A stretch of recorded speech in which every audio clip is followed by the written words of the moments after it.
नमस्कार दोस्तों, आपका हमारे YouTube चैनल में स्वागत है। यदि आपने अभी तक हमारा चैनल सब्सक्राइब नहीं करा है तो अभी सब्सक्राइब करें और हमसे जुड़ें। मैं लेके आया हूँ REET, KVS, HTET, UPTET, CTET इत्यादि गवर्नमेंट एग्जाम का एक महत्वपूर्ण टॉपिक। तो चलिए शुरू करते हैं। आज का महत्वपूर्ण टॉपिक है जल। पृथ्वी पर 71% भाग पर जल पाया जाता है तथा 29% भाग पर ही स्थल है। नेक्स्ट देखते हैं, विश्व जल दिवस 22 मार्च को मनाया जाता है। इम्पोर्टेंट है तथा 1993 में पहली बार 22 मार्च को जल दिवस मनाया गया था। ये भी आपको याद रखना है दोस्तों। नेक्स्ट देखते हैं जल के प्रकार। जल को दो भागों में बांटा गया है। फर्स्ट है कठोर जल तथा सेकंड है मृदु जल। कठोर जल 97% भाग पर उपस्थित है तथा मृदु जल 2.5% भाग पर। नेक्स्ट देखते हैं, मृदु जल को भी 3 भागों में बांटा गया है। ग्लेशियर जल, अंडरग्राउंड वाटर तथा लेक रिवर्स के अंतर्गत बांटा गया है। मृदु जल यानी मीठा जल, लेकिन ये सब पीने योग्य नहीं होता क्योंकि ग्लेशियर वाटर यानी बर्फीला पानी जो जमा हुआ रहता है उसे हम पी नहीं सकते। अंडरग्राउंड वाटर तथा लेक और रिवर ये दोनों पीने योग्य है, इसलिए हम कह सकते हैं कि पृथ्वी पर कुल जल का 1% भाग ही पेय जल है। ये लाइन इंपोर्टेंट क्वेश्चन आया हुआ है दोस्तों कि पृथ्वी पर पीने योग्य जल कितना प्रतिशत है। नेक्स्ट देखते हैं जल की अवस्थाएं। जल की 3 अवस्थाएं होती है, ठोस, द्रव, गैस। इनमें से 2 प्रकार के क्वेश्चन अधिकांशतः पूछे जाते हैं। पदार्थ के कणों का आकर्षण का सही क्रम, या फिर ये पूछ लिया जाता है कि इसी में सबसे कम पदार्थ के कण कौन सी अवस्था में पाए जाते हैं, या फिर सबसे अधिक कौन सी अवस्था में पदार्थ के कण पाए जाते हैं। एंड सेकंड है पदार्थ की मूलभूत अवस्थाएं कितनी होती है। ये 2 प्रकार के प्रश्न अधिकांशतः पूछ लिए जाते हैं। तो देखते हैं पदार्थ की 3 अवस्थाएं। फर्स्ट है ठोस। ठोस अवस्था में कणों की संख्या सर्वाधिक होती है तथा उससे कम द्रव अवस्था में होती है तथा सबसे कम कणों की संख्या गैसीय अवस्था में होती है। और क्वेश्चन इस तरह भी पूछ लिया जाता है कि कणों की संख्या सबसे अधिक दूरी पर कौन सी अवस्था में पाई जाती है, तो वो कौन सी अवस्था में होती है, गैसीय अवस्था में।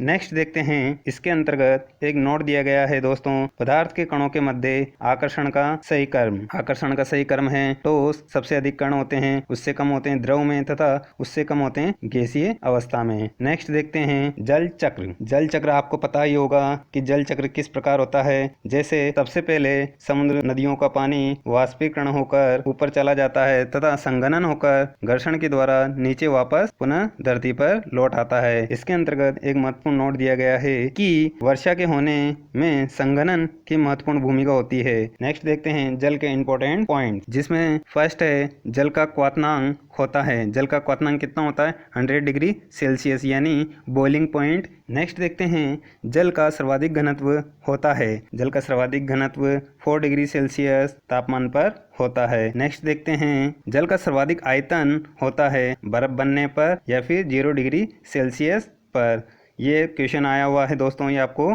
ध्यान रखना है कि जल का सर्वाधिक आयतन कितना होता है बर्फ बनने पर और 0 डिग्री सेल्सियस पर। और नेक्स्ट है जल का न्यूनतम आयतन कितना है। और नेक्स्ट है जल का न्यूनतम आयतन होता है 4 डिग्री सेल्सियस। ये भी आपको ध्यान रखना है। नेक्स्ट है कठोर जल का रासायनिक सूत्र क्या होता है, H2O। ये भी आपको इंपॉर्टेंट है, याद रखना है। नेक्स्ट है जल का गलनांक होता है, ये कितना होता है, 0 डिग्री सेल्सियस। इससे संबंधित प्रश्न इस प्रकार आता है कि जल का गलनांक बिंदु क्या होता है, या तो इस तरह से आता है या फिर जल का गलनांक बिंदु होता है, तो इसमें क्या आएगा, 0 डिग्री सेल्सियस। घनत्व तथा आयतन से संबंधित एक महत्वपूर्ण नोट दिया गया है कि 4 डिग्री पर जल का आयतन न्यूनतम होने के कारण जल का घनत्व अधिकतम रहता है तथा पानी का ताप 0 डिग्री सेल्सियस से 4 डिग्री सेल्सियस तक बढ़ने पर पानी का घनत्व बढ़ता है तथा आयतन घट जाता है। ये इसका उल्टा होता है दोस्तों।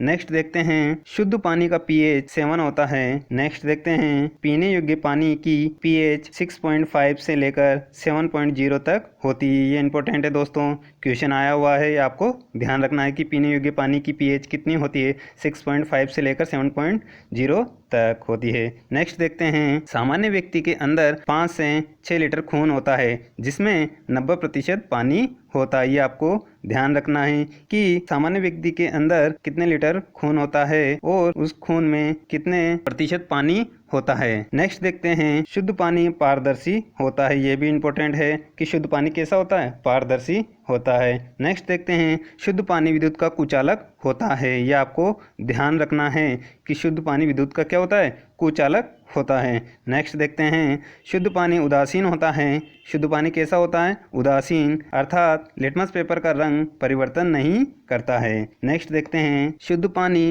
रंगहीन, गंधहीन व स्वादहीन होता है। ये इंपॉर्टेंट है दोस्तों कि शुद्ध पानी कैसा होता है, रंगहीन, गंधहीन व स्वादहीन होता है। नेक्स्ट देखते हैं, सबसे गंदा पानी नदियों का होता है। ये इंपॉर्टेंट है दोस्तों कि सबसे गंदा पानी किसका होता है। ये क्वेश्चन आया हुआ है दोस्तों, इसीलिए मैंने इसमें इसे शामिल करा है। अब ये हमारा टॉपिक यहीं समाप्त होता है। अब इससे संबंधित टेस्ट सीरीज देखते हैं दोस्तों। टेस्ट सीरीज में फर्स्ट क्वेश्चन है, वर्षा होने में किसकी महत्वपूर्ण भूमिका होती है। शोधन की, वाष्पीकरण की, संघनन की, वाष्पीकरण व संघनन दोनों की। ये क्वेश्चन 2 बार यूपी टेट तथा एच टेट में पूछा जा चुका है। इसके अंदर किसकी महत्वपूर्ण भूमिका होती है, संघनन की। मैंने आपको बताया था कि संघनन में, वर्षा होने में सबसे महत्वपूर्ण भूमिका किसकी होती है, संघनन की। नेक्स्ट देखते हैं, पृथ्वी पर पीने योग्य पानी का प्रतिशत है। पृथ्वी पर पीने योग्य पानी का प्रतिशत कितना है, 1%। नेक्स्ट देखते हैं, जल का सर्वाधिक घनत्व किस तापमान पर होता है। 0 डिग्री सेंटीग्रेड पर, 4 डिग्री सेंटीग्रेड पर, 2 डिग्री सेंटीग्रेड पर, 100 डिग्री सेंटीग्रेड पर। इसके अंतर्गत क्या आएगा दोस्तों,